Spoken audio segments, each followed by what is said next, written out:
para sa mga kinakailangan ng mga kababayan natin na kailangan ito, mayroon po tayo 15 wheelchair.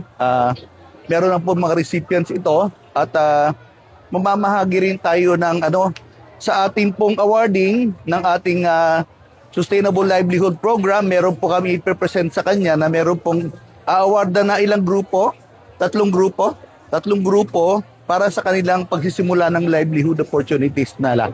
No? Iyan po ay sa pagtulungan ng DSWD para sa kanila. At tayo rin siyempre ay mamibigay ng